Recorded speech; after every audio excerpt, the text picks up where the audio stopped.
یکی از سرنوشت سازترین، تاریخ سازترین وقایع تاریخ اسلام و تا مروچی هم تاریخ مبدا و مبنای تاریخ اسلام وابسته به همه واقعین به نام هجرت پیامبر صلی الله علیه و سلم. علما نویسند سرنوشت سازترین صحنه و لحظه تاریخ بشریت هجرت پیامبر صلی الله علیه و آله و سلم، هجرتی که باعث بی انسانیت بار دیگر متولد ببید، هجرتی که حرکت برکتی ورد، هجرت نصرتی ورد و تا مروچی مسلمان مدیون هجرتند و دو گروه انصار و مهاجر تشکیل بودند و تا مروچی به صورتهای مختلف یه دو گروه انصار و مهاجر به مانند دو بالت برای دین مبین اسلام.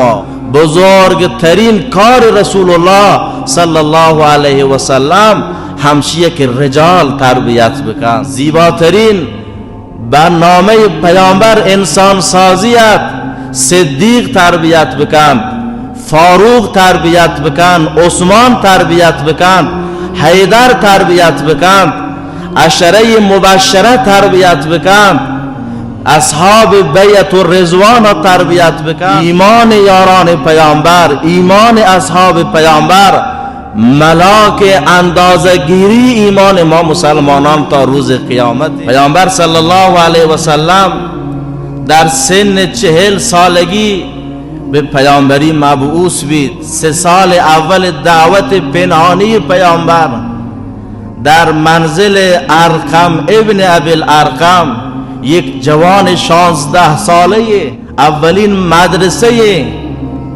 مکتب ایمانی پیامبر برای اصحاب وطن، زمانی که دعوت علنی شروع بید، آزار و شکنجه های مختلفی کفار تا توانش هستند مسلمان اذیت و آزار رسیدند تا سال 6 و 7 بعثت رسید.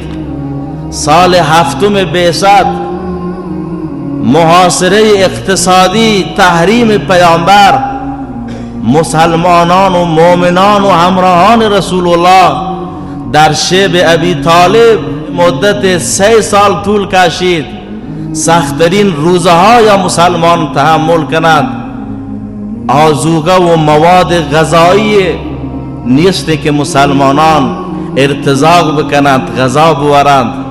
از 3 سال تحریم ظالمانه یا ام المؤمنین خدیجه الکبری، خدیجه طاهره، خدیجه تاجره، مادر مؤمنان گشترین سختی تحمل کتگند.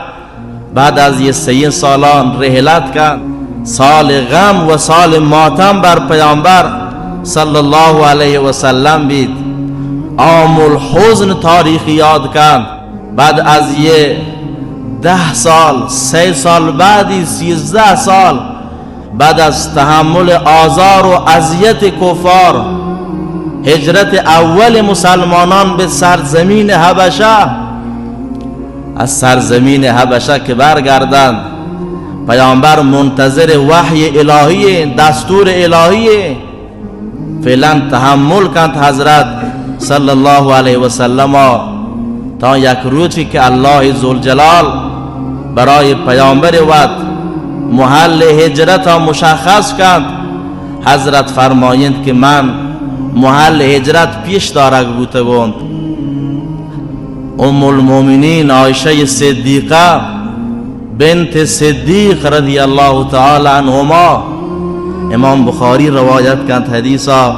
ام المؤمنین بیان کند یک روزی گرمای تابستان، گرمی که هیچ کس نتوند از لوگ وقت دنا در بکپی یا مردی ظاهرین چادر بر سر یرکتا پیداگین، نزدیک بیان نزدیک تر رسه رسول الله صلی الله علیه و آله و سلم. حضرت نزدیک کهید.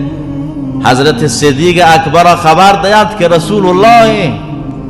حضرت صدیق اکبر بیان داری که همیشه رسول الله یا صبح یا بیگاه آد که منی گورا یه وقت آیگ حتما یک خبر مهمی هست. حضرت رسید و حضرت صدیق اکبر سلام علیکی احوال پرسی بیان. حضرت گوشی که ای ابوبکر من لوٹو محرمانه با تا خبر بکنم. حضرت ابوبکر صدیق بیان دارید که وجه یہ تمام محرمند رازدارند ادان اشتگند. پیامبر فرمانی که ای صدیق از صحبه الله ذوالجلال دستور هجرتی داتا من همراه لوٹوں. آیا افتخار دیا که در یہ مسیر همراه منی رسول الله بیعت صدیق اکبر. حضرت صدیق اکبر 2 ماه قبل هشتری آماده کتگند زمان هجرت برسی همراه رسول الله ببید. در ره منزل لیلا خطرهاست بجان. شرط اول قدمان است که تو مجنون باشی. در ره منزل الله خطرهاست بجان. شرط اول قدمان است که ابوبکر باشی.